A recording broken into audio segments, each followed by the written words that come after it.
Expending $15 million interceptors at uncertain probability of success from a magazine that cannot quickly be replenished against a threat that Iran can regenerate faster than America can reload.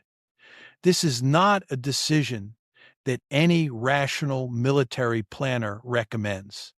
There is also the question of escalation management. Direct American kinetic engagement against Iranian missiles, even in a defensive intercept role, crosses a threshold that American legal advisors have consistently flagged as requiring specific authorization. The administration's legal position has been that defensive intercepts of missiles targeting Israel do not automatically constitute an act of war against Iran, but that the political and escalatory risks of that engagement make prior authorization from the highest level of government necessary. Getting that authorization in the 42 seconds between missile launch and intercept window is not operationally feasible. That gap between legal requirement and operational timeline is not an accident. It is a structural feature that limits American military responsiveness in a way that Iranian planners have understood and incorporated into their operational design. But the most important dimension of American restraint is neither tactical nor legal. It is strategic. A significant faction within the American national security establishment has concluded that the current trajectory of Israeli policy, the sustained military campaign, the settlement expansion, the political dynamic of Netanyahu's coalition is incompatible with American strategic interests in the region. Not because of moral disagreement, though that exists, but because Israeli policy has systematically destroyed the Arab partner relationships on which American regional strategy depends, has provided Iran and its allies with recruiting arguments of extraordinary power, and has dragged Washington into a confrontation that America neither chose nor can win on terms favorable to its global position. From this perspective, an Israeli military setback, even a severe one, creates conditions for a political reconfiguration that might produce a more sustainable regional equilibrium. It forces Israeli political leadership to confront the limits of the borrowed power model. It creates space for the kind of negotiated settlement that maximalist Israeli policy has consistently foreclosed. This is not stated policy. It is never articulated publicly, but it shapes the decisions that are made in the 42 seconds between launch detection and intercept window. And those decisions, made in silence, are as consequential as any missile that is flown tonight. The global response to American inaction has been swift and revealing. Russia expressed formal understanding for Iran's actions, citing ongoing Israeli military operations. China called for immediate ceasefire negotiations, a call that, in context, functions as validation of Iran's achieved position rather than a constraint on further action. Turkey, a NATO member, issued a statement that conspicuously declined to condemn the strikes. Saudi Arabia, Jordan, and Egypt, the Arab partners on whom American regional strategy depends, have all issued statements calling for restraint without specifically identifying Iran as the aggressor. The coalition that underpins American hegemony in the Middle East is not merely fraying, it is dissolving. And its dissolution is not a consequence of tonight's events. Tonight's events are a consequence of its dissolution, the final expression of a strategic environment that has been shifting for years, in which the American-led order has lost the legitimacy and the enforcement capacity that it once possessed. Tonight was not random. Tonight was Chapter 3 of a campaign that Iran has been executing with strategic consistency. Chapter 1: The strike on the Kiryat command complex that severed Israel's military command chain. Chapter 2: The strikes on Mossad's Gilad facility that degraded Israeli intelligence. Chapter 3: The destruction of Tel Nof that eliminated Israeli air power's strike capacity. The logic is unmistakable. Iran is not trying to destroy Israel in a single blow. Iran is methodically dismantling the specific capabilities that Israel needs to threaten Iranian territory: command and control, intelligence, air power, in that order. Each strike surgically removes one pillar of the threat that Israel has historically posed.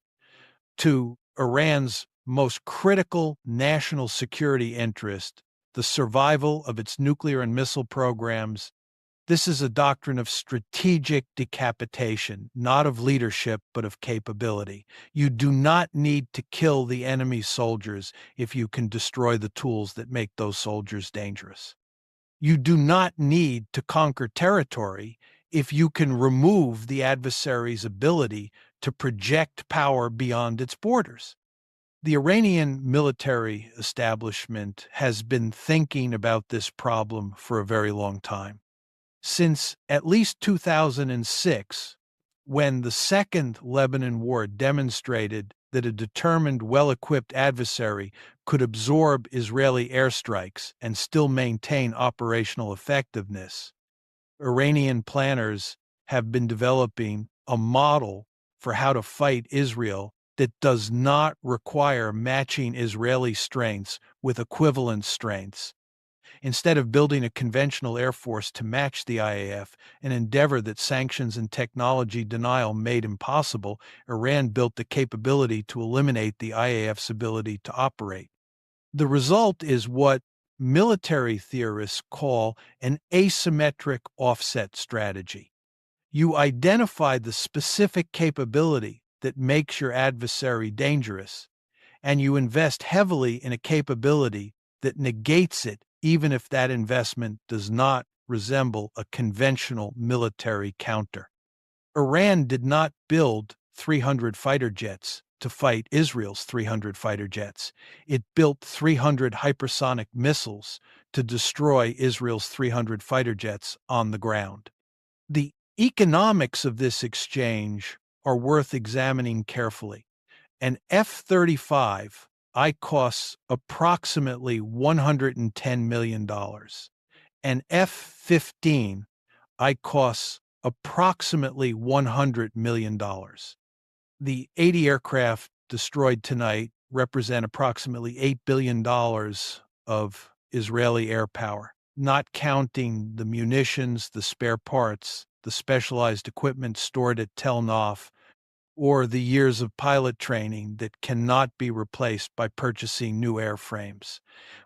A Fatim missile costs, at current estimates, approximately $3 to $5 million to produce. Iran fired 300 of them tonight, a total cost of roughly $900 million to $1.5 billion. Iran spent at most $1.5 billion to destroy $8 billion of Israeli air power, permanently degrade Israeli strike capacity, and eliminate the primary instrument by which Israel has historically threatened Iranian territory. That is a favorable exchange ratio by any measure, and Iran still has 2/3 of its operational missile inventory in reserve. The will that sustains this doctrine deserves direct acknowledgement. Iran has absorbed more sustained external pressure than almost any nation in the post-Cold War era.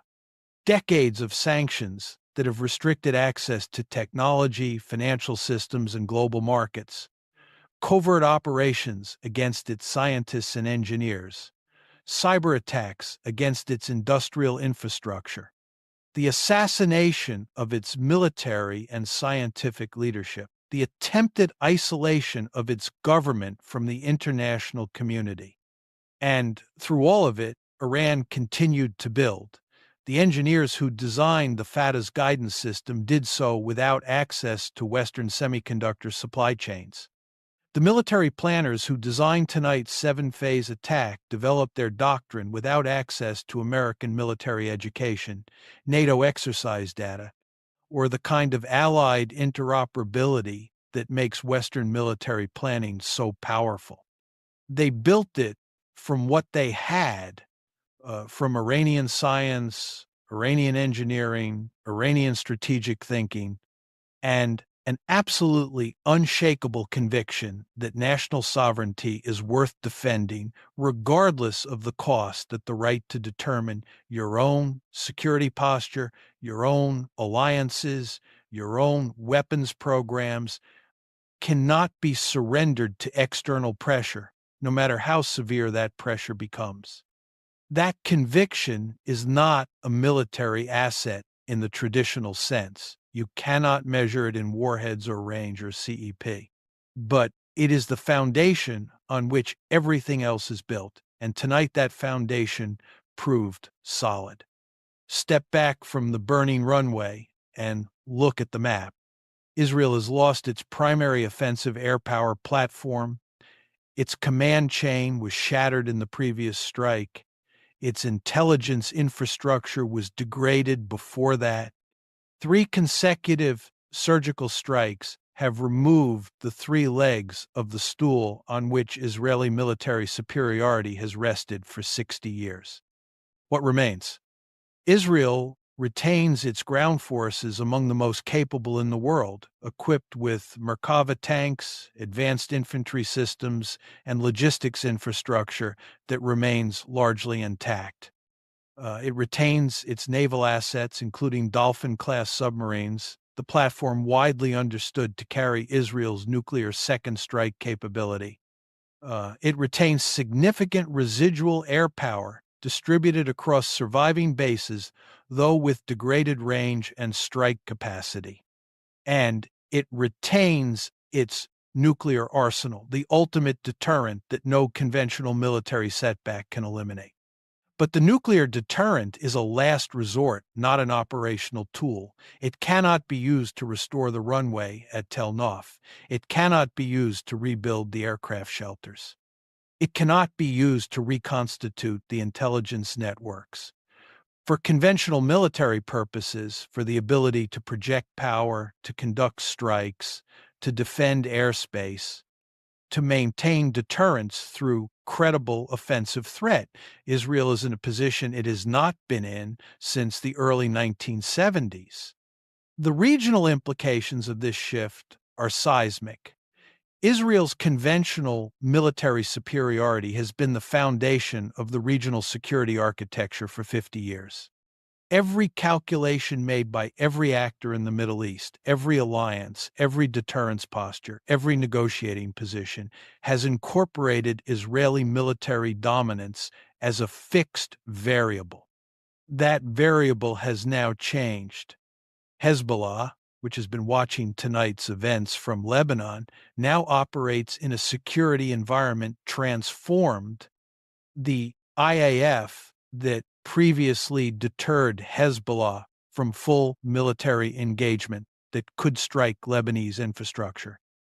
Hezbollah command centers and weapons depots with near impunity has lost a third of its combat aircraft in a single morning. The calculus of deterrence has shifted. The Palestinian factions across Gaza, the West Bank, and the diaspora are witnessing something that changes the psychological and political environment of their struggle in ways that will take years to fully manifest. The Arab states that have maintained peace with Israel, Egypt, Jordan, the UAE, Bahrain, are reassessing the value of those alignments in light of a demonstration that the military power on which those alignments partly depended is less absolute than previously understood. And Iran itself stands at an inflection point. It has achieved, in 3 strikes, what? 50 years of Arab armies, 2 Palestinian intifadas, and decades of Hezbollah rocket campaigns could not achieve a fundamental degradation of Israel's conventional military superiority. It has done this without occupying territory, without ground forces, without the kind of conventional military engagement that international law and global opinion would readily condemn. It has done it with missiles, with technology, with doctrine, with patience. The global order watching this unfold is not the global order of 2001 or even 2015. The BRICS framework, now encompassing more than half the world's population and a growing share of global economic output, has provided a political architecture within which Iran can act without the kind of international isolation that American-led sanctions were designed to impose. Russia's alignment with Iran has closed the UN Security Council as a venue for Western-sponsored accountability. China's economic relationships across the global south have created an alternative to the Western financial system that makes comprehensive sanctions less effective than they were a decade ago. Iran conducted tonight's operation knowing that the geopolitical environment would absorb it without producing a unified international response capable of reversing what was achieved. That knowledge that the era of American enforced consequences for defying the Western-led order is over is as important a weapon as the Fatah missile itself. The question now is not whether the Middle East has changed. It has.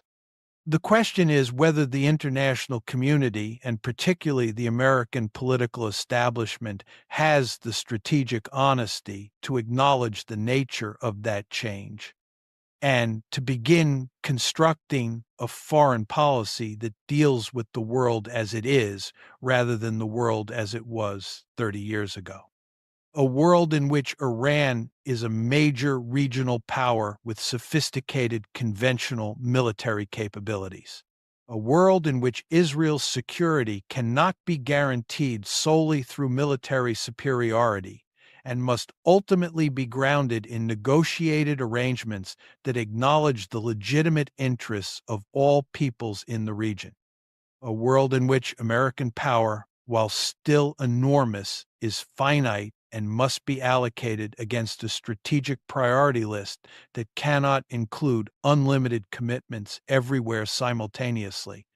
That world is harder, it is more complicated, it requires compromises that domestic politics in multiple countries make extraordinarily difficult, but it is the world that exists, and the burning runways of Tel Nof are its announcement. Let us end where we began, not with the missiles, but with the silence that followed them. The silence of American restraint, the silence of Arab partners who issued no condemnation, the silence of a Western-led international order that has spent decades promising Israel absolute security and tonight delivered none. That silence is not a policy failure. It is a revelation. It reveals what was always true but carefully obscured, that the guarantees were always conditional, the commitments always had limits, and the borrowed power on which Israeli strategy was premised was always subject to withdrawal when the cost of honoring it became too high. Iran did not discover this truth tonight. It has understood it for decades. It built its entire strategic posture around the knowledge that the American guarantee had limits and around the patient development of a capability that could operate effectively within and beyond those limits. 300 hypersonic missiles, 80 aircraft, 37 minutes, and the Middle East is unrecognizable. What comes next will determine whether tonight's events are the beginning of a negotiated new order or the first chapter of a wider catastrophe. Israel will face decisions of extraordinary difficulty about retaliation, about escalation, about whether to activate options that have never previously been considered. The American political establishment will face questions about the coherence and credibility of its alliance commitments that cannot be answered with press conferences. Iran will face the challenge of managing a victory without triggering an escalation that spirals beyond its own control. There are no easy answers in any of those decisions, but there is one certainty: the framework within which those decisions will be made has been fundamentally altered by what happened at Tel Nof tonight. The military balance that everyone thought they understood has shifted. The deterrence calculus that everyone thought they could rely on has changed. And the world that emerges from this moment will be shaped not by the power that was, but by the power that has proven itself. We will be here for every step of what comes next. This channel exists to cut through the noise and give you the analysis that matters: the weapons, the strategy, the geopolitics, the history, the human will behind the headlines. If this breakdown gave you something that the mainstream coverage did not, share it with someone who needs to understand what is really happening. Subscribe if you have not already. Leave your analysis in the comments. This community thinks seriously about these questions, and your perspective matters. This is U.S. Power Analysis. Stay informed, stay sharp, and we will see you in the next one.